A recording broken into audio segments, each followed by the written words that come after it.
കാന്തപുരം വിഭാഗവും അതുപോലെ തന്നെ നമ്മൾ സംസ്ഥ, അതുപോലെ ഇവർ രണ്ടും ഒരേ അക്കീദയിൽ വിശ്വസിക്കുന്ന രണ്ട് വിഭാഗങ്ങളാണ്. 1989 ദൗർഭാഗ്യകരമായൊരു പിളർപ്പുണ്ടായി. പക്ഷേ ഈ അടുത്ത കാലത്തായിട്ട് ശരിക്കും നമ്മൾ ഒരുപാട് 90% നമ്മൾ യോജിച്ച് തന്നെയാണ് പല പ്രവർത്തനങ്ങളും നടക്കുന്നുണ്ട്. ഒരു മഹല്ലുകളിലൊക്കെ ശരിക്കും കണ്ടാൽ മിണ്ടാത്തൊരവസ്ഥ ഉണ്ടായിരുന്നു പണ്ട്. പക്ഷേ ഇപ്പം നമ്മൾ ഈ കല്യാണങ്ങളിലും അതുപോലെ പരിപാടികളിലൊക്കെ ഒരുമിച്ച് പങ്കെടുക്കുകയും വളരെ സൗഹൃദാന്തരീക്ഷവും അതുപോലെ സ്റ്റേജിലും പേജിലും ഒക്കെ തന്നെ അങ്ങോട്ട് പരസ്പരം ആക്ഷേപങ്ങളും അധിക്ഷേപങ്ങളും കുറഞ്ഞിട്ടുണ്ട്. അങ്ങനത്തെ ഒരു പ്രത്യേക അവസ്ഥയാണുള്ളത്. ഇപ്പം നമ്മൾ ഈ എറണാകുളത്ത് വെച്ച് നടക്കുന്ന വഖഫ് സംരക്ഷണ റാലി, അതിൽ പിന്നെ സംസ്ഥയും അതുപോലെ കാന്തപുരം വിഭാഗവും അതുപോലെ ദക്ഷിണ കേരള ജമിയത്തുലും അതുപോലെ സംസ്ഥാന ഇവരൊക്കെ പങ്കെടുത്ത് 4 വിഭാഗം സുന്നികൾ പങ്കെടുക്കുന്ന ഒരു പരിപാടി നടക്കുന്നുണ്ട് 4-ാം തീയതി. ആ പരിപാടി സംബന്ധിച്ച് താങ്കൾക്ക് എന്താണ് പറയാനുള്ളത്? വലിയൊരു മുന്നേറ്റമായിട്ടാണ് കാണാൻ സാധിക്കുന്നത്. പ്രത്യേകിച്ച് ദക്ഷിണ കേരള, സംസ്ഥാന, അതുപോലെ 2 സംസ്ഥയും വലിയൊരു കേരളത്തിൻ്റെ ഇസ്ലാം മത ഇതിലേറ്റവും വലിയൊരു ശക്തി കേന്ദ്രങ്ങളാണ് ഈ 4 സംഘടനകൾ. ഒരാക്കിയതിലും അതുപോലെ തന്നെ ആദർശമൊക്കെ ഒരുമിച്ച്. അപ്പോൾ ഇത് കുറെ നമുക്കിപ്പോൾ അത് കാണുമ്പം വിചാരിക്കുന്നത് വെച്ചാൽ ഇത് കുറെ മുമ്പ് തന്നെ ഉണ്ടാവേണ്ട ഒരു ഐക്യമാണ്.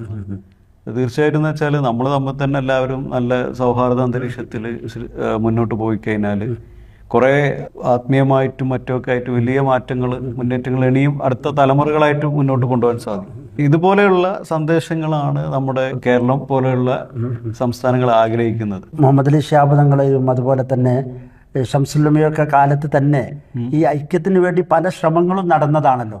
പക്ഷേ ആ ഐക്യം എന്നുള്ളത് ഇങ്ങോട്ടൊരു പൂവണിഞ്ഞിട്ടില്ല എന്ന് മാത്രം. ഇതിൽ ശരിക്കും സമസ്തയും മുസ്ലിം ലീഗും ഒക്കെ ശ്രമിച്ചാൽ ഈ ഐക്യം പെട്ടെന്ന് പൂവണിയും എന്ന് തന്നെയല്ലേ താങ്കൾക്ക് തോന്നുന്നത്?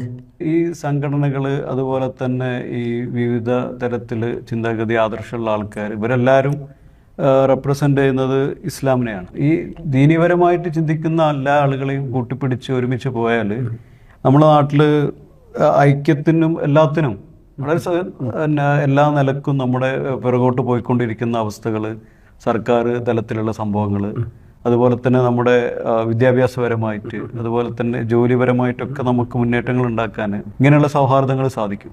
പുതിയ തലമുറക്ക് നമുക്ക് കൊടുക്കേണ്ട കുറേ സന്ദേശങ്ങളുണ്ട്. കാരണം എന്താ വെച്ചാൽ ഐക്യം, സൗഹാർദ്ദം, അതുപോലെ തന്നെ വിശാലത. കാരണം നമ്മൾ ഇടുങ്ങിയായിട്ടുള്ള ചിന്താഗതിയിൽ നിന്ന് മാറി വിശാലമായിട്ട് ചിന്തിക്കാനും എല്ലാവരെയും ഉൾക്കൊള്ളുവാനും അപ്പോഴാണ് അവരും ആ ഒരു ട്രാക്കിലൂടെ പോവുള്ളൂ. മറ്റേന്ന് വെച്ചാൽ പിന്നെ ഒന്നല്ലെങ്കിൽ ഒരു സ്ഥലത്ത് നമ്മൾ ഇടുങ്ങിയ മാതിരി ഇതാവുന്നൊരവസ്ഥ വരും.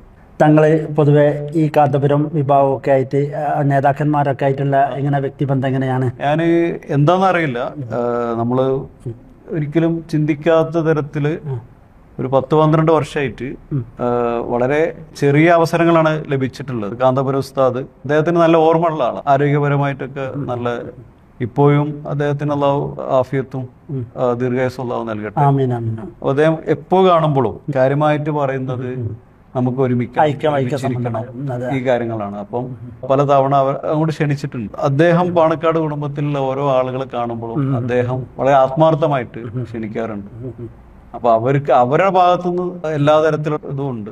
സയ്യിദുലമയും വളരെയധികം ആഗ്രഹിക്കുന്ന ഒരു സംഭവമാണ് ഈ ഐക്യം എന്നുള്ളത്. പലപ്പോഴും പരസ്പരം അങ്ങോട്ടും ഇങ്ങോട്ടും ആക്ഷേപിച്ചും അധിക്ഷേപിച്ചുമുള്ള പ്രഭാഷണങ്ങളൊക്കെ തന്നെ ഇരുവിഭാഗ നേതൃത്വം വിലക്കിയിട്ടുണ്ട്. ഞാൻ മനസ്സിലാക്കുന്നത് നമുക്ക് ഈ മലബാറിനെ സംബന്ധിച്ചിടത്തോളം ഒന്ന് APEK വിഷയം, അതുപോലെ തന്നെ മുസ്ലിം ലീഗിലുള്ള ആ പിളർപ്പ്, ഇത് രണ്ടും നമ്മളെ നേതാക്കന്മാർ ഇവരൊക്കെ അതിൻ്റെ പഠനങ്ങൾ പുതിയ തലമുറക്ക്, കാരണം അതിൻ്റെ നെഗറ്റീവ് ആസ്പെക്റ്റ് അല്ല, പോസിറ്റീവായിട്ടുള്ള കുറേ സംഭവങ്ങൾ പുതിയ തലമുറക്ക് പരിചയപ്പെടുത്തി കൊടുക്കേണ്ടതുണ്ട്. കാരണം ഈ കഴിഞ്ഞ സംഭവങ്ങൾ അപ്പം നമ്മൾ ഓരോ ഇപ്പം APEK ഈ കുറേ വിഷയങ്ങൾ ഉണ്ടായ സമയത്ത് എന്തുകൊണ്ടത് സംഭവിച്ചു, എന്താണ് നമ്മളെ കാഴ്ചപ്പാട്. അപ്പം ഇനിയും അത് നമ്മളൊരു പാഠം പഠിച്ചതാണ്. നമ്മൾ കുറേ എല്ലാ നിലക്കും കുടുംബപരമായിട്ട്, മാനസികപരമായിട്ട്, സാമ്പത്തികപരമായിട്ട് എല്ലാ നിലക്കും അങ്ങോട്ടും ഇങ്ങോട്ടും തോൽപ്പിക്കാനുള്ള നമ്മളൊരു കുറെ പാഠം പഠിച്ചു നമുക്ക് മനസ്സിലായി ഇങ്ങനെ ഫൈറ്റ് ചെയ്തിട്ട് ഓടി എത്തൂല. അതുപോലെ തന്നെ ലീഗിൽ തന്നെ 2 അഖിലേന്ത്യാ ലീഗും പഠനങ്ങൾ, ആ പ്രശ്നങ്ങള്, അപ്പൊ ഇതൊക്കെ നമുക്ക്, അതുപോലെ പിന്നെ സേട്ടു സാഹിബിന്റെ വിഷയം, ഇതൊക്കെ കുറെ പഠിക്കാനുണ്ട്. അപ്പൊ ഇതൊന്ന് പഠിച്ച് നമ്മള് ഒരു ഇതിലെത്തേണ്ടതെന്ന് വെച്ചാൽ, ഒരു തീരുമാനത്തിൽ എത്തേണ്ടതെന്ന് വെച്ചാൽ, നമ്മളെ കൊണ്ട് ശത്രുത മനോഭാവം വെച്ച് പുലർത്തിക്കൊണ്ട് നമ്മൾ ഒരിക്കലും മുന്നോട്ട് വിജയിക്കാൻ പറ്റില്ല. ഇപ്പം നടന്നുകൊണ്ടിരിക്കുന്നതെന്ന് വെച്ചാൽ CIC വിഷയമോ മറ്റൊന്നല്ല. ഇപ്പം ആ വിഷയത്തിൽ നിന്നൊക്കെ 2 വർഷത്തിനടുക്ക് തന്നെ അതൊക്കെ എല്ലാവരും മറന്നു. ഇപ്പൊ ആളുകളുടെ ഇടയിൽ എന്ന് വെച്ചാൽ ലീഗിലും സമസ്തയിലുള്ള ഒരു വിഭാഗീയത, അത് സോഷ്യൽ മീഡിയയിലാണ് നടക്കുന്നത്. ഈ ഇരു വിഭാഗത്തിലുള്ള ആൾക്കാരും ചിന്തിക്കേണ്ടതെന്ന് വെച്ചാൽ, നമ്മൾ നന്മക്ക് വേണ്ടിയിട്ടും നമ്മുടെ ആദർശപരമായിട്ടുള്ള കാര്യങ്ങൾ ഇങ്ങനെയുള്ളതിലൊക്കെ നമുക്ക് ഉയർച്ചയാണ് നമ്മൾ ആഗ്രഹിക്കുന്നത്. അതുപോലെ തന്നെ രാഷ്ട്രീയപരമായിട്ടും. അപ്പോൾ ഈ ഇരു വിഭാഗവും തമ്മിൽ കുറേ ദേശങ്ങളും അതുപോലെ തന്നെ വിദേശങ്ങളും കുറേ പ്രചരണങ്ങളായിട്ട് മുന്നോട്ട് പോയിട്ട് ആരും എവിടെ എത്തൂല. അതൊരിക്കലും നമുക്ക് നഷ്ടങ്ങൾ മാത്രമേ ലഭിക്കുകയുള്ളൂ. നമ്മുടെ മാനസികമായിട്ട്, ശാരീരികമായിട്ട്, സാമ്പത്തികമായിട്ട്. ഇപ്പൊ കുറെ ഉസ്താദുമാർക്ക് ജോലിപരമായിട്ടുള്ള പ്രശ്നങ്ങളുണ്ട്, കുറെ ആളുകൾക്ക് മഹലില് പ്രശ്നങ്ങളുണ്ട്. അപ്പൊ ചില കാര്യങ്ങൾ, ഇപ്പൊ ചില ആളുകളെ വിളിക്കണം എന്നുണ്ടെങ്കിൽ ഇയാൾ ഏത് ഗ്രൂപ്പാണ് നോക്കിയിട്ട്, ഈ സമസ്തൻ്റെതാണോ അല്ലെങ്കിൽ ഇതിന്റെ ആണോ, ഇങ്ങനെയൊക്കെ നോക്കിയിട്ട് കുറെ ആളുകളെ ഫിൽട്ടർ ചെയ്തിട്ടാണ് ഇപ്പൊ വിളിക്കുന്നത്. കാന്തപുരം ഉസ്താദിന്റെ അവരായിട്ട് നമ്മൾ അടുക്കുമ്പോൾ നമുക്ക് അതേ സമയത്ത് തന്നെ നമുക്കിടയിൽ ആ അകൽച്ച ഓൾറെഡി നിൽക്കുകയാണ്. അപ്പം എന്റെ ചോദ്യം എന്ന് പറഞ്ഞാല്, കാന്തപുരം ഉസ്താദിനേറ്റുള്ള പ്രശ്നങ്ങൾ തീർത്തിട്ട് മുന്നോട്ട് പോകണോ, അല്ലെങ്കിൽ ഇപ്പോഴുള്ള നിലവിലുള്ള പ്രശ്നം പരിഹരിക്കണോ എന്നുള്ളതാണ് നമ്മൾ മുമ്പിലുള്ള ചോദ്യം. നമുക്ക് സംസ്ഥാനം ഉണ്ട്, അതുപോലെ തന്നെ ദക്ഷിണ കേരളം ഉണ്ട്. അപ്പൊ അവരൊക്കെ ഏറ്റു പോകുന്നുണ്ട്. അതേമാതിരി തന്നെ സമസ്ത രണ്ടായിട്ട് പോകുന്നതുകൊണ്ട് കുഴപ്പമൊന്നുമില്ല. നമ്മള് അവരെ കുറിച്ച് അവർക്ക് സപ്പോർട്ടും അവർ നമുക്ക് സപ്പോർട്ട് ചെയ്ത് പോയാൽ മതി. സംഘടനകൾ ഒരുമിച്ച് കൊണ്ടുപോകാൻ സാധിക്കും. ഈ 4 ടീമും ഒരേ. നമുക്ക് ആദ്യം വേണ്ടത് വെച്ചാൽ നമ്മളെ സ്വന്തം കുടുംബത്തിലാണ് നമുക്ക് സമാധാനം. പിന്നെ നമ്മൾ പുറത്തോട്ടുള്ള കാര്യങ്ങൾ ചിന്തിക്കുന്നത്. സമസ്തയും മുസ്ലിം ലീഗും തമ്മിലുള്ള ഈ ഒരു സൗന്ദര്യ പിണക്കം എന്ന് പറയാം, ഇത് എങ്ങനെ പരിഹരിക്കാൻ കഴിയുമെന്നാ താങ്കൾ? പുതിയ തലമുറയിലുള്ള ആളുകൾ, ജില്ലാ തലം അല്ലെങ്കിൽ പഞ്ചായത്ത് തലം അല്ലെങ്കിൽ മുനിസിപ്പൽ തലത്തിലുള്ള ആളുകൾ, നേതാക്കന്മാർ, മുസ്ലിം ലീഗിന്റെ നേതാക്കന്മാർ, സമസ്തന്റെ നേതാക്കന്മാർ, അവര് പുതിയ ഒരു ദൗത്യമായിട്ട് ഇറങ്ങിക്കഴിഞ്ഞാൽ അവിടെയൊക്കെ സമാധാനം ഉണ്ടാക്കാൻ വേണ്ടിയിട്ട് അവര് വിചാരിച്ചാൽ, ഈ ഇരു വിഭാഗക്കാരും തമ്മിൽ വിചാരിച്ചാൽ നമുക്ക് വളരെ എളുപ്പത്തിൽ പരിഹരിക്കാൻ സാധിക്കും. സാദിഖലി തങ്ങളുടെ നേതൃത്വത്തിലും അതുപോലെ തന്നെ ജിഫ്രി തങ്ങളുടെ നേതൃത്വത്തിലൊക്കെ ഉള്ള കാര്യങ്ങളൊക്കെ അവർ പറഞ്ഞു കഴിഞ്ഞു.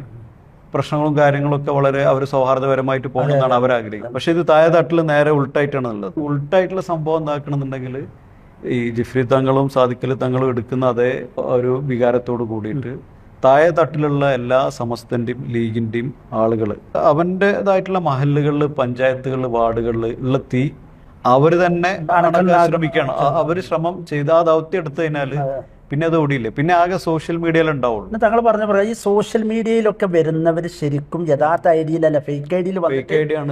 ഒളിഞ്ഞു നിൽക്കുന്ന ഓരോ പ്രയോഗങ്ങളാണത്. അതിലേക്ക് സാധാരണക്കാരായിട്ടുള്ള ആൾക്കാരത് വായിക്കുമ്പോൾ ഇത് അതിന്റെ പിറകെ പോകുന്നതാണ്. സ്വാഭാവികമായിട്ടും